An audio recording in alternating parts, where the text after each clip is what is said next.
ISIS is the new Al-Qaeda. They may seek to radicalise others, they may seek to encourage people to travel, they may seek to incite others to terrorist attacks.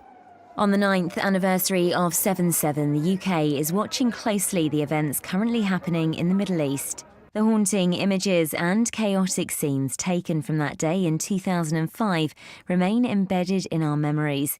The Met's Assistant Commissioner has warned that Britain could feel the long-term consequences of the current conflict in Syria and the crisis in Iraq.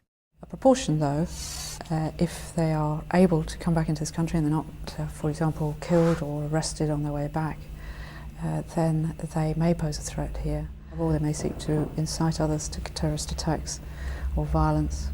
And of course, some of them perhaps may come back here intending to attack people here or in Europe. In recent weeks, what's become the biggest militant group, ISIS, known as the Islamic State of Iraq and the Levant, has taken control of cities across the country and in Syria.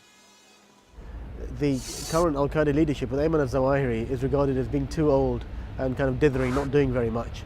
And Abu Bakr al-Baghdadi, who set up Al-Qaeda in Iraq and later transformed that into the Islamic State of Iraq and Syria, ISIS, clearly wants to be the new leader of the Al-Qaeda brand.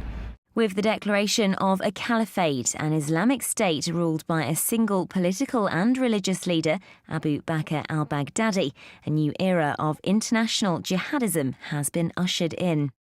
So if you like, they are taking the old Al-Qaeda brand, which was attractive worldwide to extremists, and saying, look, we are the new Al-Qaeda and we have the land on the ground and the victories to prove it, and we are taking on Assad's regime as well as the Iraqi regime, and we're going to take on the Americans and Iranians and anybody else who fights us, Hezbollah and others.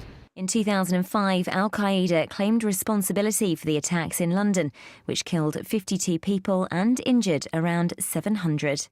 It's known that British fighters have been recruited into the new terror organisation ISIS, and although there has been no public threat from the militant group, concern of another attack remains. I'd also disagree with those people who think this is nothing to do with us, and if they want to have some sort of extreme Islamist regime in the middle of Iraq, that won't affect us. It will. The people in that regime, as well as trying to take territory, are also planning to attack us here at home in the United Kingdom. There is a strong understanding across everybody I've met in Iraq that an inclusive government is needed, that it's important to combine Shias, Sunnis, Kurds together.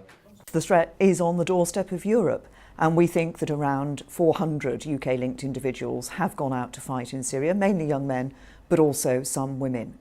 And there is a real threat that is posed to us here in the UK. 7/7 was the day a series of bomb attacks ripped through London's transport network, with explosions on tube trains and a bus. A memorial for the London bombings is in the southeast corner of Hyde Park. It comprises of 52 stainless steel pillars, collectively representing each of the 52 victims, grouped together in 4 interlinking clusters, reflecting the 4 locations of the incidents.